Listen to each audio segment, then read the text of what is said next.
Before you watch this video, don't forget to subscribe my channel, The Credible Advice. Hello and welcome back to my channel, The Credible Advice. और उम्मीद करता हूँ आप लोग खैरियत से होंगे, ठीक ठाक होंगे जनाबे वाला। और आज की वीडियो बड़ी ख़ास है, बड़ी ख़ास होने वाली है, तो इस वीडियो से जुड़े रहिएगा आखिर वक्त तक, क्योंकि इसमें बड़ी एक मैसिव आपको अपडेट्स मिलेंगी। और जो लोग मेरे चैनल में फर्स्ट टाइम मुझे देख रहे हैं, तो मेरा नाम एहसन खान है और मैं मुख्तलिफ वीडियोस बनाता रहता हूँ इमिग्रेशन के हवाले से, चाहे मुख्तलिफ कंट्रीज़ हों, USA, Canada, Germany, student visa, visit visa, business categories, तो अक्सर इन्फॉर्मेटिव वीडियो डालता रहता हूँ। तो ज़रूर देखा करें और फैमिली से और फ्रेंड्स से शेयर भी किया करें। कमाल एक कैटेगरी आई है, नीदरलैंड का वर्क परमिट आया है।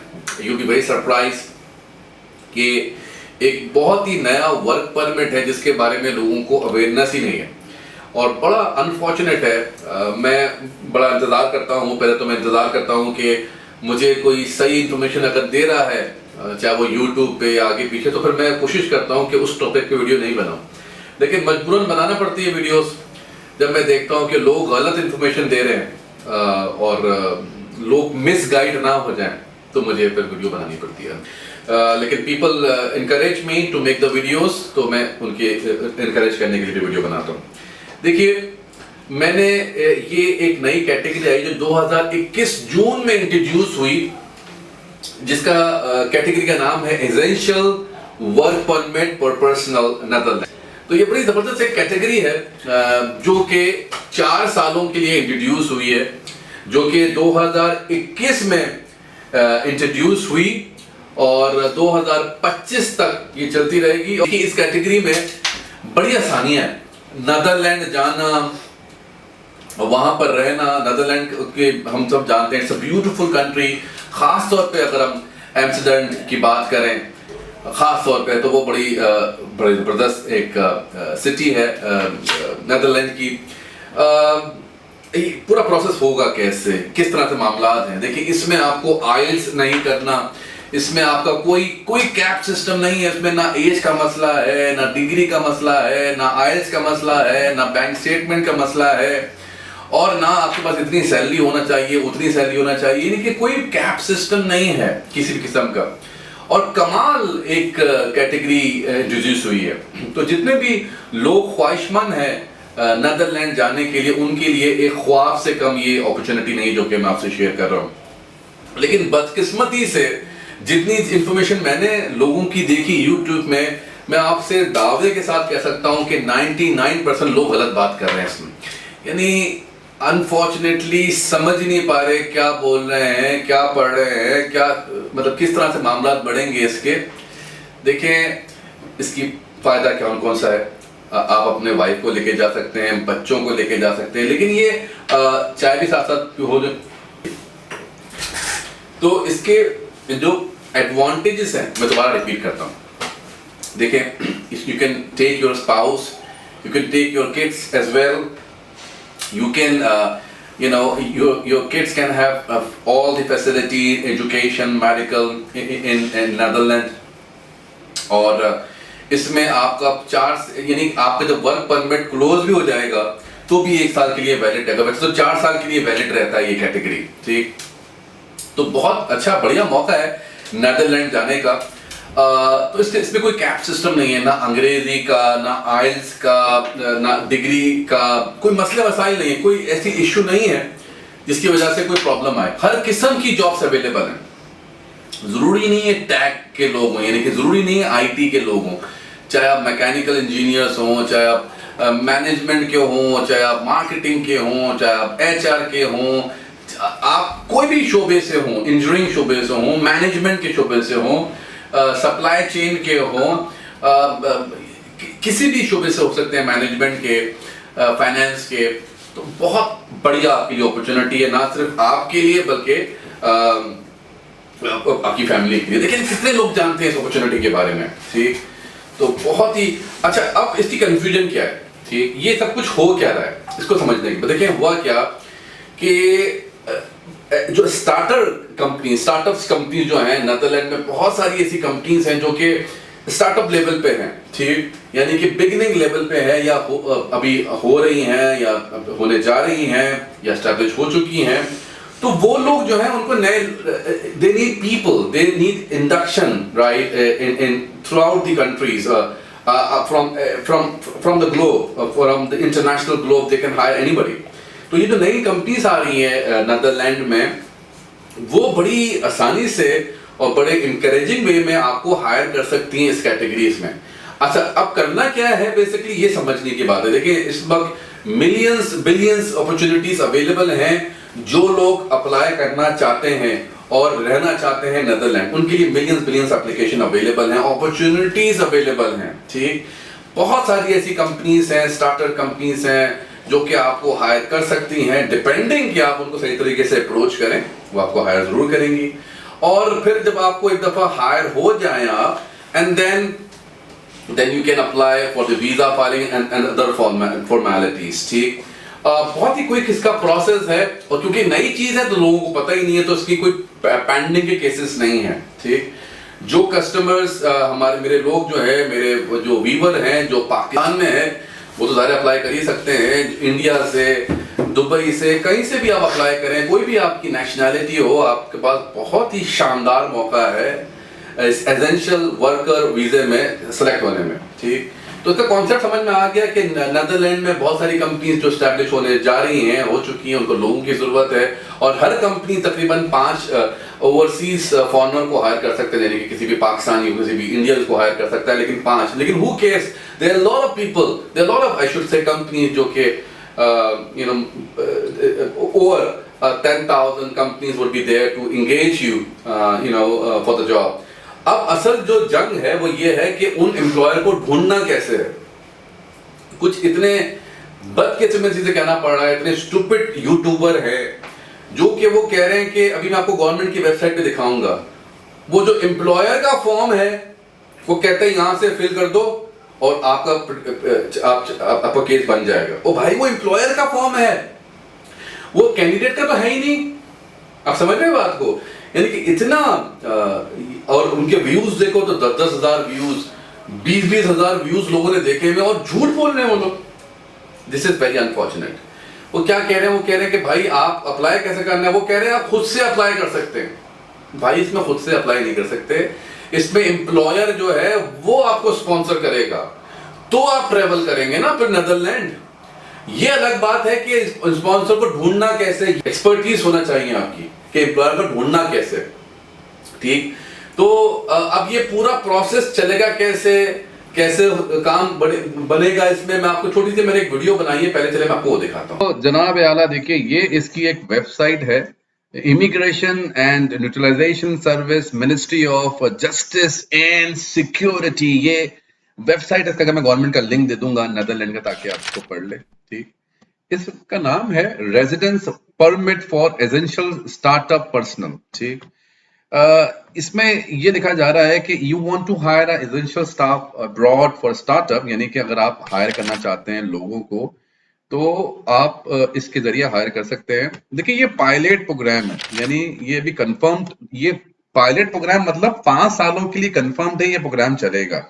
जैसे मैंने बताया था आपको, 2021 जून से ये इंट्रोड्यूस हुआ, और जून 1 को 2025 में क्लोज, यानी जो चीज हो रही है ये 4 साल के लिए है। ठीक, इसका मकसद क्या है कि देखें, जो बिगिनिंग इनोवेटिव कंपनीज हैं, जो कि डच कंपनीज हैं innovative, in particular, to be able to grow and start up often already needs employees with a specific high value expertise, experience and skills, and early stage the resident permit highly skilled migrant startup do not match with the way the startup personal their company grow up।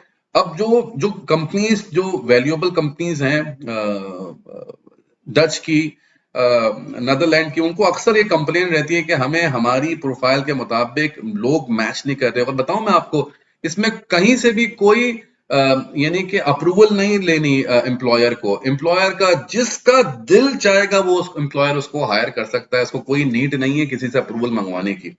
यानी कि होता है ना कि भाई इस legal department से approve होगा, जैसे कनाडा में लिमा है, यूएसए में डॉल है, तो कोई किसी किस्म का कोई लीगल, जिस एम्प्लॉयर को जो एम्प्लॉय चाहिए होगा, चाहे वो कोई भी वजूहत हो, दुनिया के किसी भी कोने में हो, उसको वो हायर कर सकता है। ठीक, तो देखिए अब क्या है, यहाँ पर आप देखिए ड्यूरेशन लिखा हुआ है इसका, जो मैंने बताया आपको। अब इसकी इंफॉर्मेशन अब ये देखते रहिएगा।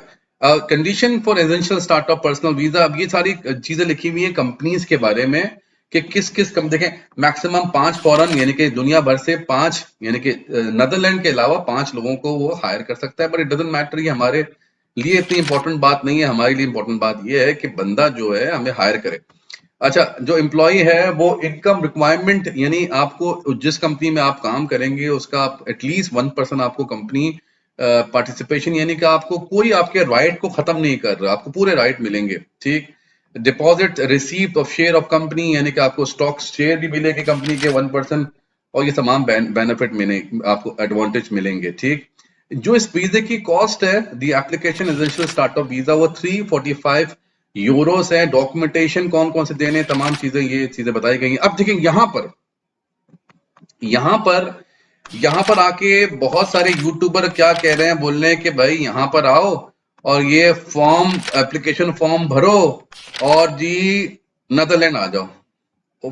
फॉर गॉड से, ये जो चीज लिखी हुई है ये एम्प्लॉयर की है, ये कैंडिडेट के लिए है ही नहीं। सबमिट एन एप्लीकेशन कौन पे करेगा? ये एम्प्लॉयर कर सकता है, या कोई स्टार्टअप कंपनी कर सकती है, या स्टार्टअप कंपनी में कोई इंडिविजुअल कर सकता है। यानी कि दोनों सूरतों में वहां का बंदा ही कर सकता है। ये जो फॉर्म आपको नजर आ रहा है, तो ये फॉर्म कौन लोग भर सकते हैं?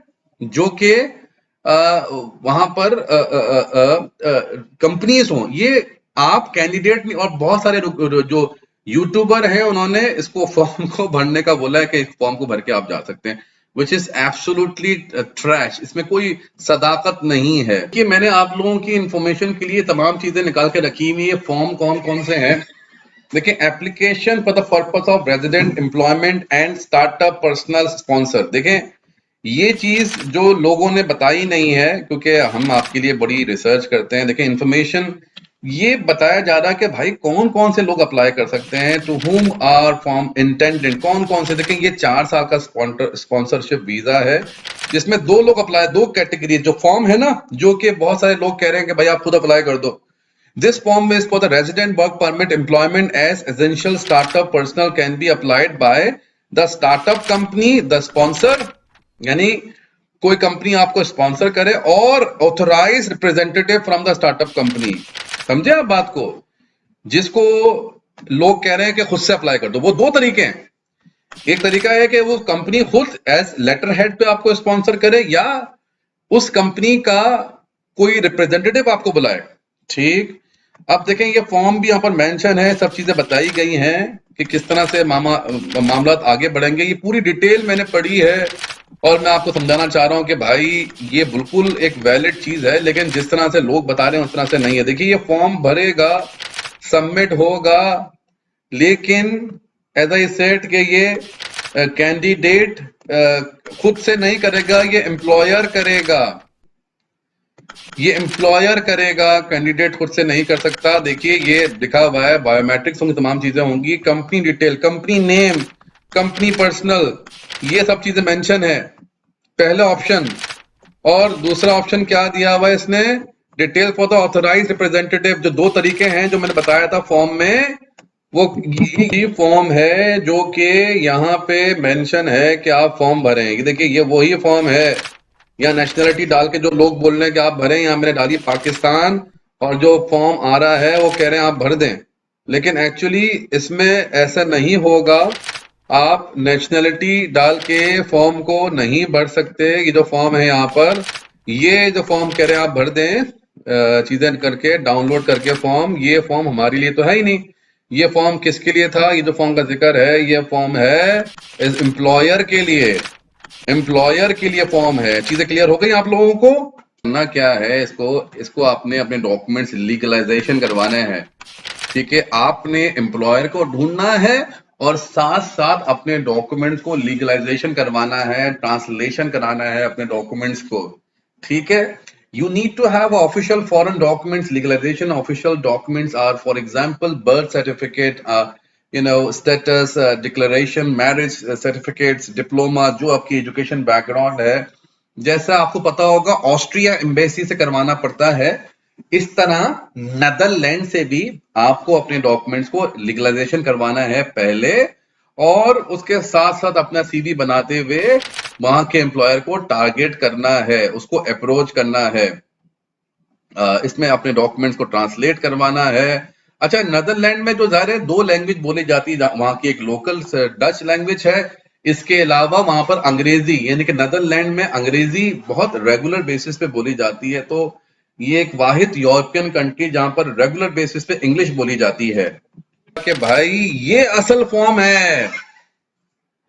इस फॉर्म में असल चीजें देखें, इस वक्त कितने ज्यादा एम्प्लॉयर हैं. ये सारे एसेंशियल एम्प्लॉयर हैं जो कि आपका वेट कर रहे हैं. आपको ये सारे एम्प्लॉयर हैं जिनको अगर आपने सही तरीके से अप्रोच किया, ये देख रहे हैं आप कितने एम्प्लॉयर हैं, बेशुमार एम्प्लॉयर हैं. ये सारे एम्प्लॉयर जो है एसेंशियल वर्क परमिट में आते हैं, एसेंशियल स्टार्टअप वर्क परमिट हैं, जो कि आपको हायर कर सकते हैं. इसमें हर किस्म की जॉब्स अवेलेबल है, मार्केटिंग की, फाइनेंस की, आईटी की, मैकेनिकल की, इंजीनियरिंग की, फार्मा की, नर्सेस की. कोई ऐसा शोबा नहीं है जिसकी यहाँ पर जॉब अवेलेबल नहीं है. आपको सिर्फ पता होना चाहिए. आप गिनते रहेंगे, ये जो स्टार्टअप कंपनीज हैं वो खत्म नहीं होंगी होना. इतनी ज्यादा स्टार्टअप कंपनीज हैं. ये सारी कंपनीज को हमें पता है कैसे अप्रोच करना है, इस कंपनी को कैसे जॉब निकालनी है, कैसे इंटरव्यू करवाना है, कैसे लीगलाइजेशन करनी है. और मैं आपको दावे से कहता हूं कि जो 99% जो आपको इंफॉर्मेशन मिल रही है वो गलत मिल रही है यूट्यूब से. लोगों को नहीं पता. आप अपनी जिंदगी को रिस्क में नहीं डाले हैं. नॉन प्रोफेशनल लोगों के पास जाएंगे तो आपको गलत इंफॉर्मेशन ही देंगे, वो करेक्ट इंफॉर्मेशन नहीं दे सकते. ये कौन सी ये immigration neutralization ministry of justice and की बात कर रहा हूं मैं. तो आपने देखा, मैंने आपको हर चीज कवर करी कि भाई देखो ये लोग उल्टी सीधी बातें कर रहे हैं और कह रहे हैं कि भाई इस तरह से फॉर्म फिल करोगे और फिर नेदरलैंड पहुंच जाओगे. इतने स्टूपिड लोग हैं. और वीडियो बनाई हुई इन लोगों ने, जो कि मैंने बताया आपको कि वो जो एम्प्लॉयर की है, कैंडिडेट्स में कुछ नहीं कर सकता. कैंडिडेट सिर्फ इसमें क्या कर सकता है, नौकरी ढूंढ सकता है, स्पॉन्सर ढूंढ सकता है, और जब स्पॉन्सर लेटर मिल जाएगा तो फिर हमें बाकी फॉर्मेलिटीज करनी है. इसका ये आसान तरीका है. और मैंने आपको दिखाया भी कि कितने सारे जो ऐसे एम्प्लॉयर हैं जो कि मैं खुद पर्सनली जिनके साथ काम कर रहा हूं, मैंने बड़े लोगों को असिस्टेंस भी दिलाई है उनके थ्रू. अगर आप लोग चाहते हैं कि आपका फास्टेस्ट ट्रैक में आप चले जाएं नेदरलैंड, इससे अच्छा मौका नहीं. नेदरलैंड यूरोप का सबसे लीडिंग कंट्री है जो कि इंडक्शन करवा रहा है लोगों की. और मैंने आपको सब चीजें दिखाई भी कि कितना फ्लेक्सिबल है नेदरलैंड लोगों को हायर करने के लिए. और जो बड़े बड़े जो थिंकर हैं जो कि बैठे हुए, उनका सबका मानना यही है कि 2022 यानी कि ये जो साल जा रहा है ये कमाल साल होने वाला है नेदरलैंड के लिए. जो लोग, भले आप इंटरमीडिएट हो, भले आप मैट्रिक हो, भले आप मास्टर्स किया हुआ आपने, आपकी कोई भी प्रोफाइल हो, अगर आपको लगता है कि आपको ये स्किल्स आता है, आप शेयर करें मुझसे, और फिर मैं बताऊंगा आपको कि आपके पास कौन कौन से चांसेस हैं. यहां बैठ के, पाकिस्तान से बैठ के या आपके अपने मुल्क से बैठ के किस तरह से आपने वहां के एसोसिएट से बात करनी है, करना क्या है, किस तरह से इंटरव्यू करना है आपने. और जब दुनिया भर के लोग जा रहे हैं तो आप भी जाएंगे. सिर्फ इसमें एक प्रॉब्लम है, एक मसला है इस पूरे प्रोग्राम में, यानी कि ये ब्लू कार्ड नहीं मिल रहा आपको. इसमें आपको 4 साल का वर्क परमिट मिलेगा जो कि इसको क्लोज होने के बाद भी 1 साल तक वैलिड रहेगा. नेदरलैंड की बात कर रहा हूं. लेकिन हु केयर्स, लोग तो दुबई चले जाते हैं, मुख्तलिफ एशियन कंट्री चले जाते हैं जहां पर पीआर का कॉन्सेप्ट ही नहीं. तो ये तो कम से कम आपको 4 साल का लेजिटिमेट वर्क परमिट तो मिल रहा है ना. फिर अल्लाह ताला आपके रास्ते और खोलता रहेगा. और क्योंकि ये एक वाहिद कैटेगरी सबसे ज्यादा फास्टेस्ट तरीके से चल रहा है, क्योंकि नई इंट्रोडक्शन हुआ है, यानी कि जो प्रोसेस 8-8 महीने में क्लोज हो रहे थे वो 2-2 महीने में क्लोज हो सकते हैं। पाकिस्तान में इसकी एम्बेसी भी है इस्लामाबाद में। होता कैसे? सबसे पहले तो हमारी पूरी कोशिश होगी कि आपका जो पर्सनल डेटा है उसको जो है लीगलाइजेशन कराएं। देखें, लीगलाइजेशन कराना बहुत जरूरी होता है। यानी कि लीगलाइजेशन कैसे होती है, जो आपके डॉक्यूमेंट्स होते हैं उसको लीगलाइज कराना पड़ता है। कहां से कराना पड़ता है? वहां की एम्बेसी से। कौन कौन से डॉक्यूमेंट्स होते हैं आपके एजुकेशन डॉक्यूमेंट्स होते हैं, बर्थ सर्टिफिकेट्स होते हैं, मुख्तलिफ डॉक्यूमेंट्स होते हैं जो कि वहां से एम्बेसी से इसकी लीगलाइजेशन जरूरी करानी है। और किस तरह से आपका प्रोसेस लेके चलना है, कैसे एम्प्लॉयर का ढूंढना है, इसके बहुत सारे स्टेप्स हैं जो कि इंशाल्लाह मैं आपको बताऊंगा। मेरा व्हाट्सएप नंबर नीचे गिवन है। इसका हम क्या चार्ज कर रहे हैं वो मैं बताऊंगा जब आप मुझसे व्हाट्सएप में खुद कांटेक्ट करेंगे। Personally I will guide you. ये अमाउंट जब तक ताल्लुक है, लेकिन खुदारा ये जो लोग उल्टी सीधी बातें कर रहे हैं कि ऑनलाइन अप्लाई कर दो, लिंक में जाके, प्लीज उन लोगों की वीडियोस ना देखें। 99% लोग जो है, मैंने चैनल बनाए इसलिए था यूट्यूब का अपना, ताकि जो उल्टी सीधी बातें कर रहे हैं कम से कम मैं तो अपना हक अदा करूं कि भाई ये गलत बातें कर रहे हैं। आपको नेदरलैंड में यूट्यूब में कोई बंदा नहीं मिलेगा जो कि आपको करेक्ट इंफॉर्मेशन दे रहा है इस चीज की। तो उम्मीद करता हूं आपको ये वीडियो पसंद आई होगी। जब तक के लिए अपना ख्याल रखिए। अल्लाह हाफ़िज़। I hope you like this video. If you did, don't forget to subscribe.